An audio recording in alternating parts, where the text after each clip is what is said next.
مبنی ایک عقیدہ ہے۔ اس عقیدے کے مطابق یہودیت میں یہودی دنیا کے مختلف علاقوں سے آ کر بیت المقدس میں آباد ہو جائیں گے، چنانچہ ان کے کہنے کے مطابق اسرائیل کی حکومت اسی پیش گوئی کا نتیجہ ہے۔ پھر کچھ عرصے بعد پوری دنیا یہودیوں کی دشمن ہو جائے گی اور بہت سی قوتیں مل کر ایک ساتھ یہودیوں کے خلاف جنگ کریں گی۔ اس جنگ میں خدا خود نعوذ باللہ اسرائیل کی طرف سے لڑے گا اور حملہ آور فوج کو شکست ہوگی۔ پھر مسیح موعود کا نزول ہوگا جو دنیا کو عدل و انصاف اور امن و سکون سے بھر دیں گے۔ پھر دنیا کے 3 مذاہب ایک دوسرے میں ضم ہو جائیں گے اور تینوں بیت المقدس کے آس پاس ایک مشترکہ عبادت گاہ قائم کریں گے۔ پھر دجال یعنی اینٹی کرائسٹ کا خروج ہوگا جس کے پاس شیطانی قوتیں ہوں گی۔ یہ یہودی عقیدہ ہے۔ اس عقیدے پر قائم یہودیوں کے برخلاف ہمیں مسلمانوں کو اس مارکے کی تفصیلات اور نتائج سے اختلاف ہے۔ ہمارا یہ کہنا ہے کہ یہ مارکہ اتحادی اور عالمی سطح پہ ہوگا جس میں مسلمان اور اہل روم یعنی یورپ اور امریکہ ایک ساتھ ہوں گے اور وہ مل کر ایک مشترکہ دشمن سے لڑیں گے، ایک ایسا دشمن جسے ہم نہیں جانتے۔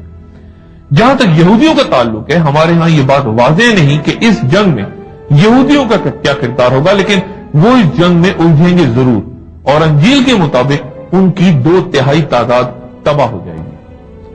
7 ماہ گزرنے کے بعد زمین صاف کرنے سے پہلے بنو اسرائیل ان کو دفن کر سکیں گے۔ اس مارکے کے بارے میں حضور صلی اللہ علیہ وآلہ وسلم نے فرمایا، عنقریب اہل روم امن کی خاطر صلح کر لیں گے، پھر تم ان کے ساتھ مل کر ایسے دشمن سے لڑو گے جو ان کے ورے یعنی ان کے پیچھے ہے۔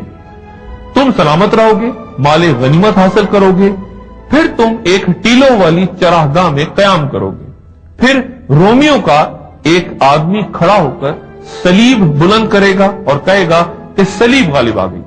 اس کے بعد ایک مسلمان کھڑا ہو کر اسے قتل کر دے گا۔ اس کے بعد رومی عہد توڑ دیں گے اور پھر خون ریز جنگیں ہوں گی۔ وہ تمہارے خلاف 80 جھنڈوں تلے اکٹھے ہوں گے اور ہر جھنڈے تلے 12,000 کا لشکر ہوگا۔ یعنی اس حدیث سے وضاحت ہوتی ہے کہ 2 جنگیں ہوں گی۔ پہلی ہرمجدون کی عالمی جنگ جس کا تذکرہ ہوا اور دوسری کو الملاحم یا الملحمۃ الکبریٰ کہا گیا۔ یہ وہ مارکہ ہے جو ہرمجدون کے بعد مسلمانوں اور اہل روم یعنی عیسائیوں کے درمیان تب ہوگا جب وہ عہد شکنی کریں گے۔ آخری زمانے میں بڑی عظیم جنگیں ہوں گی جن میں سے ایک کو کہا گیا الملحمۃ العظمیٰ، جی آرمگدن۔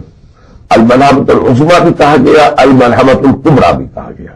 عظمیٰ اعظم کا مؤنث ہے اور کبریٰ اکبر کا مؤنث ہے، یعنی وہ جنگ تاریخ انسانی کی عظیم ترین جنگ ہوگی۔ اور اس جنگ میں عیسائی جن کو کہ حدیث میں رومی کہا گیا ہے، اصل میں حضور کے زمانے میں رومن امپائر جو ہے وہ کرسچینٹی کو ریپرزینٹ کر رہی تھی، تو رومی اور عیسائی یہ ہم معنی الفاظ ہیں۔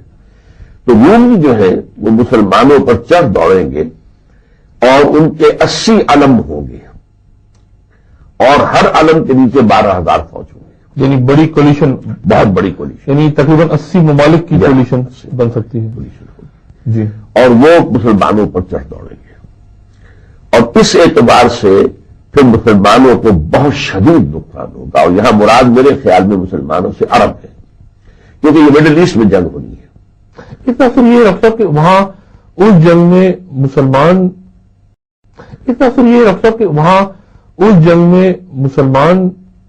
اہل روم کے ساتھ ہوں گے؟ نہیں، اصل میں تو یہ کہا گیا ہے کہ پہلے تو ایک جنگ ہوگی جی، جس میں مسلمان اور رومی ساتھ ہوں گے، اچھا، اور وہ ایک اور طاقت سے جو تمہارے پیچھے ہوگی من ورائکم، اس سے جنگ کریں گے۔ اچھا، اس میں یہ پوزیشن جو ہے یہ فتح یاب ہو جائے گی، اس میں مسلمان اور عیسائی اور یہودی بھی نہیں، یہودی نہیں، اچھا، رومنز اور مسلمان۔ اور کس کے اگینسٹ ہوگی یہ؟ اس کا نام دے دیا گیا من ورائکم، ایک قوت ہوگی تمہارے پیچھے، یعنی رشیا، چائنا؟ نہیں، میری تعبیر اس میں عراق ہے۔ اچھا، اس لیے کہ جو پہلی جنگ ہوئی ہے جو خلیج کی جنگ ہوئی ہے 1991 میں، جی، اس میں یہ تھا کہ عرب ممالک اور امریکہ اور یورپ سب اکٹھے تھے، صدام کے خلاف، اور اس سے پھر ان کو فتح حاصل ہوئی ہے۔ اس میں لیکن یہودی بھی تھے؟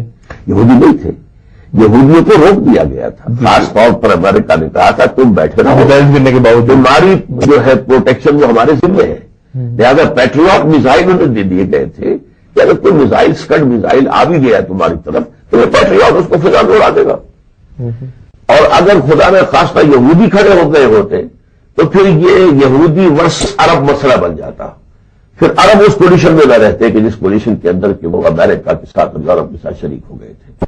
لہذا اسٹریٹجی انہوں نے یہ سمجھی کہ یہودیوں کو بٹھائے رکھا جائے، اگرچہ کہ اس جنگ کے خاتمے پر شوازوف جو تھا، جو ان کا کمانڈر ان چیف تھا، اس نے صاف کہہ دیا تھا کہ we fought this war for the protection Israel, جنگ لڑی تو ہم نے اسرائیل کے لیے، لیکن اسرائیل کو اس میں شامل نہیں آنے دیا گیا۔ میرے نزدیک اس حدیث کا جو مصداق تھا وہ خلیج کی جنگ تھی جو ہو چکی ہے، جس میں یہودی نہیں تھے، یہودی نہیں تھے، عیسائی اور مسلمان یکجا تھے ایک اور طاقت کے خلاف۔ اب ایک اور طاقت، بعض لوگ اس میں رشیا جیسے کہ آپ کہہ رہے تھے یا کوئی اور ملک، لیکن نہیں، میرے نزدیک وہ عراق تھا اور وہ چیز واقع ہو چکی ہے۔ اس کے بعد آیا ہے کہ پھر تمہارے اور دنیا کے درمیان پھر وہ معاہدہ جو ہے وہ ٹوٹ جائے گا۔ وہ جو اب آثار نظر آ رہے ہیں کہ جو سعودی عرب کے بارے میں بھی شکوک و شبہات اب شدید پیش کیے جا رہے ہیں امریکہ کی طرف سے، اور گویا کہ رفتہ رفتہ ایک کیس بلڈ کیا جا رہا ہے، اور وہ کیس جو ہے پاکستان کے خلاف بھی رفتہ رفتہ بلڈ ہو رہا ہے، لیکن یہ کہ وہ ایک دفعہ کے بعد اس کو دبا کے رکھ دیتے ہیں فائل کو اپنے پاس کہ بوقت ضرورت کام آئے گی، لیکن یہ کہ وہ الزامات تو لگا رہے ہیں۔ یہی معاملہ ہو رہا ہے سب پر۔ پھر اسی طریقے سے شام وغیرہ جو ہے ان کا تو کھل کر بات کی جا رہی ہے۔ تو یہ ہے کہ اس جنگ کے اندر جو اب اگلی جنگ ہوگی وہ ہے آرمگیڈون۔ اس کے بارے میں قرآن شریف سے ہٹ کے دوسری کتابوں میں بھی ذکر ہے؟ جی، یہ تو بائبل کی تو پروفیسی ہے، بہت بڑی ہے۔ آرمگیڈون لفظ جو ہے بائبل پروفیسی کا ہے۔ اچھا، بائبل کی آخری کتاب ہے the book of revelation, revelation of John. John the Baptist نہیں، ایک تو حضرت یحییٰ کو بھی جان کہتے ہیں، وہ تو جان دی بیپٹسٹ وہ کہلاتے ہیں، لیکن یہ حضرت عیسیٰ کے حواریین میں سے ایک جان تھے، ان کے کچھ مکاشفات ہیں، ریولیشنز۔ تو اس کے اندر اس کا ذکر ہے کہ بہت بڑی جنگ ہوگی، اور اس کو اگر آپ ڈکشنری میں دیکھیں گے آرمگیڈون کے لفظ کو تو آپ کو ملے گا a very big war which will be fought between the forces of good and evil before the end of this world۔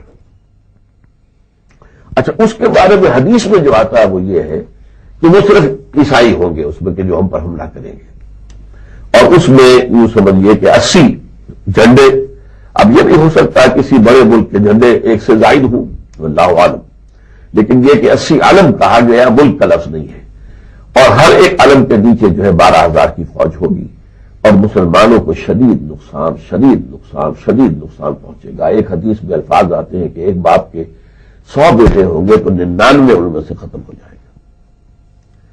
لیکن اس کے بعد جو ہے ٹیبلز ول بی ٹرنڈ، اور یہ آج میری سمجھ میں نہیں آ رہا کہ کیسے ہوگا اتنی بڑی قوت کے خلاف۔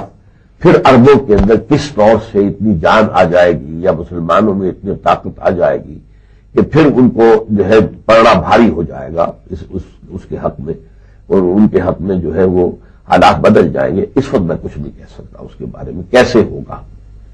اور اس میں یہ ہے کہ یہ سارے ملک جو کہ عربوں سے چھن گئے ہوں گے، عراق بھی، شام بھی، ترکی بھی، یہ سب کے سب جو مسلمانوں سے چھن چکے ہوں گے ملک، یہ پھر مسلمان واپس لیں گے۔